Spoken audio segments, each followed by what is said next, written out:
Hello, and welcome to Intuitive Journey with Desiree. I am Desiree Holmes Sharini, your host. And today I'm going to talk a little bit about kindness and boundaries and tolerance. And I've touched on this topic a little bit in the past, but today I'm specifically going to talk about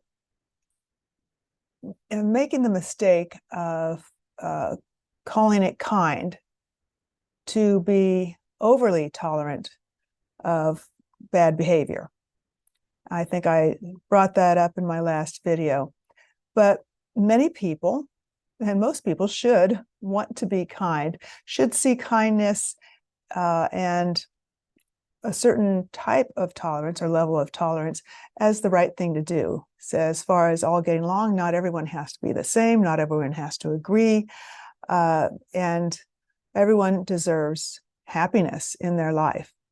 However, that being said, there are those who will overstep what they see as their right to happiness, and it therefore intrudes on the happiness of those who are tolerant and kind.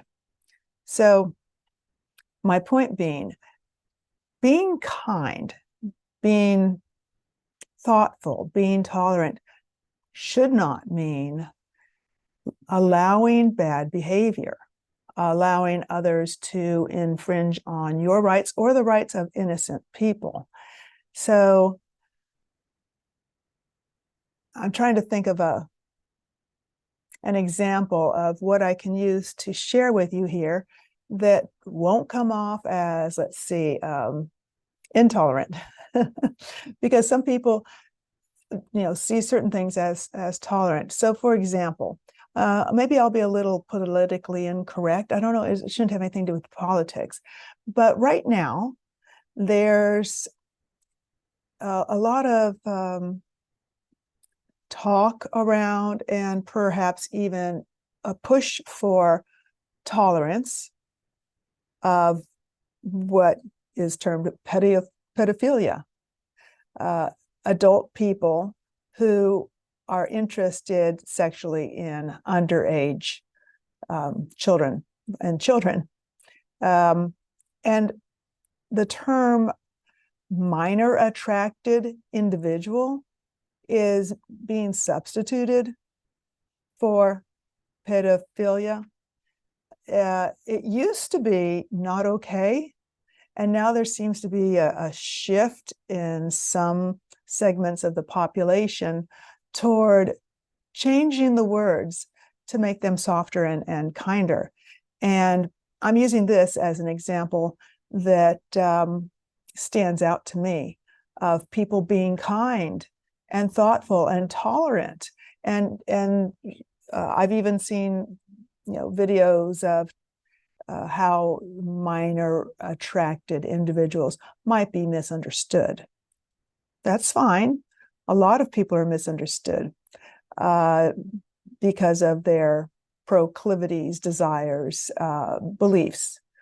And but when it comes to, say, being tolerant of the potential for the intrusion of one's own happiness on the innocence or the vulnerability of another, in particular children, I think intolerance is absolutely the right thing. So tolerance, as I began this conversation, tolerance is a great thing to have, but also is discernment, also is common sense, and also is standing up and saying when something's not okay. Being tolerant of absolutely everything is not okay. Being tolerant out of kindness is good when it's for something that benefits everyone and harms no one. So I used that example as, no, there should be no tolerance for something like that. So on an individual basis, Sometimes people are the nice one. They just want to be nice. They just want to get along. So they allow others to fulfill their needs at the expense of one's own needs. They will, give their money to a cause that on the surface is a great cause, and then not really realize that they're paying probably 95% of their money may be going to pay a salary for someone at the nonprofit, and very little goes to the cause. So there's another example of know what you're doing with your time, your money, your energy, and your kindness. And be sure that if you want something to go toward your values, to choose and investigate how that's happening. So individual basis. So say you have a boss, a coworker, a family member who you love, you care about, you want to be happy. And so you go out of your way to tolerate. Sometimes when they are not being nice, oh, they're in a bad mood, oh, this or that, right? Oh, that's okay. Let them have that, my slice of pizza. I'm not that hungry anyway. I'll have something later. Little things like this. There should be boundaries. And when you are kind to others, you need to remember to be kind to yourself too. Your own needs are required in order for you to actually be of good service and true kindness to others, because there's nothing wrong with being kind to yourself. Some people think there is. Some people believe that suffering and giving is the way to be kind. No, there's no need for you to suffer or have less in order for someone else to be well and be happy. There's enough for everybody. And in particular, you have to remember that kindness towards self, boundaries to protect yourself and to protect the innocent are important part of how society and individual relationships work best. No one should be less than, more than. All right. And the ultimate decider on tolerance and kindness should be the benefit. Who's gaining? What's gaining? What behavior is being rewarded through kindness or over kindness or lack of boundaries and standing up for what is right? That kind of segues into self-investigation of what you might believe is right, what you believe is true. And it's very easy to, again, want to be kind, want to get along, not want to make waves, not say anything, and thereby actually feed into and even support something that's not right, even allow it to grow. It's, picture you have a beautiful green yard and there's a weed that pops up. And you're like, oh, sweet little weed. No, I'm going to leave it alone. The weed deserves to live. And as the weeks go on, the weed goes on. And next thing you know, all the healthy green grass has been drained of its vitality, and the weed has spread and taken over, and there's just barren ground and a big weed. You can use that as a metaphor for tolerance of something that's not right. That could be allowing a behavior in a household or in a work situation where there's that one person or the one group that just takes and takes and where you give and give, thinking that it's for the best, thinking that you're just being nice, you're looking out for the underprivileged or whatever whatever the message might have been. And certainly if someone's underprivileged, you choose how you want to help and support that. And once again, kind of going back to donations or spending your time and energy, be sure you know what you're doing with it, where it's going, and who's actually benefiting. But say in a family relationship, there's often a family bully, a tyrant who gets what they want because they scream the loudest, they punish others for not going along.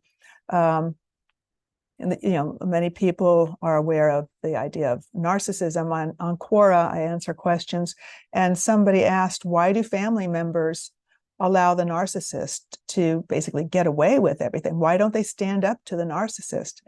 And it's because sometimes it's just too hard. It's just too hard. They just go along to get along and don't want to deal with the fact they have to live with that response that the narcissist will give. And there's narcissism in society. There's narcissism in entities, in schools and businesses.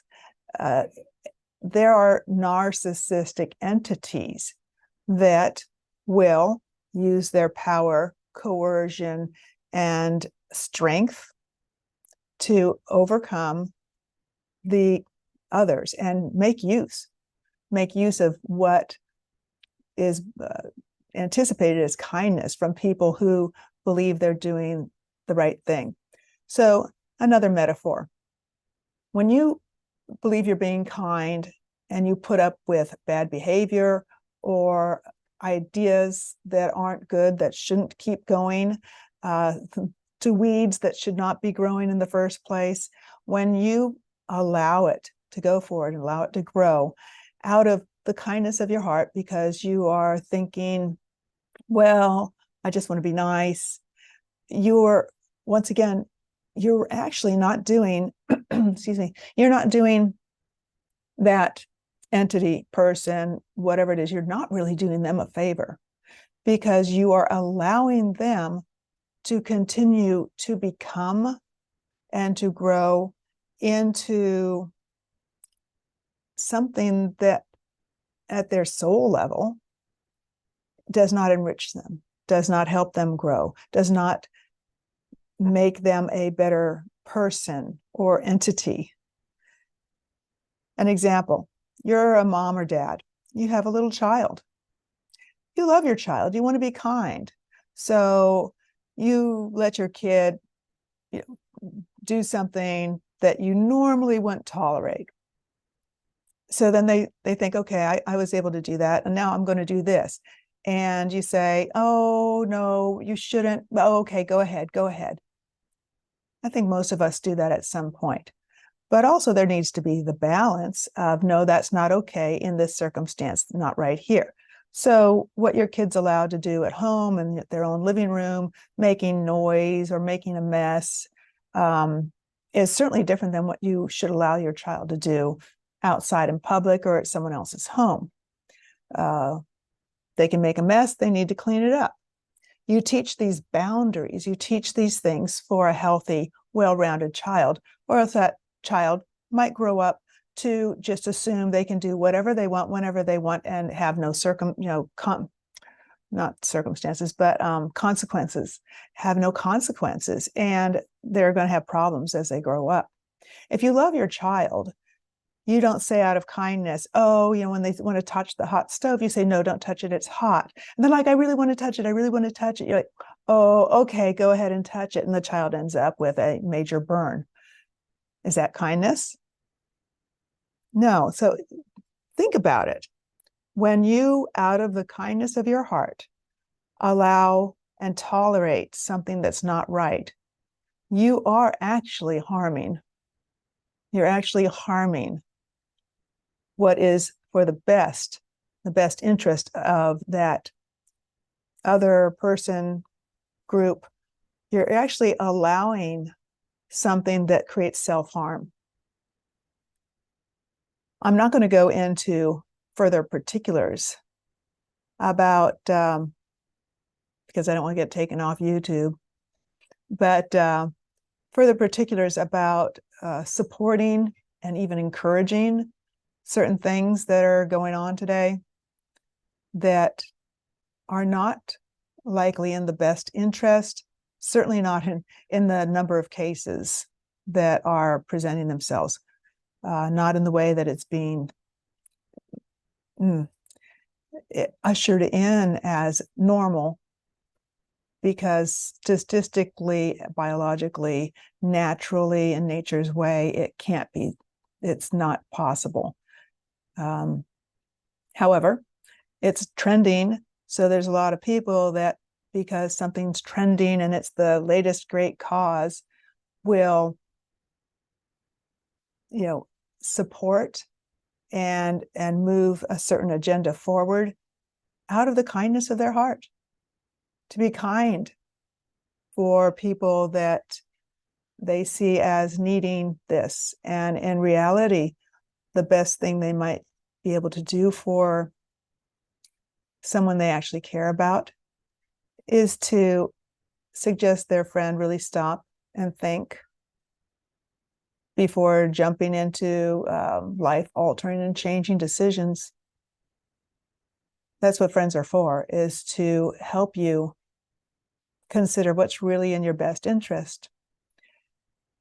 Friends are there to support the things that are beneficial to you, and have you think and have you be aware of your choices, and not simply to say yes. If you had a friend who's an addict and they're not doing great, a real friend doesn't say, "Oh, well, you want to get high? Oh, I can go get you some needles." Yeah, well, no, you lay there. I'll go get the drugs for you. Right? That's not friendship. But that's a totally whacked way of showing kindness and support. Wouldn't you agree? The friend would even stand up and say, "No, this is not good. This is not a good idea. I need you to think about this. Let's take some time out and really consider the options." Because kindness is also about being strong.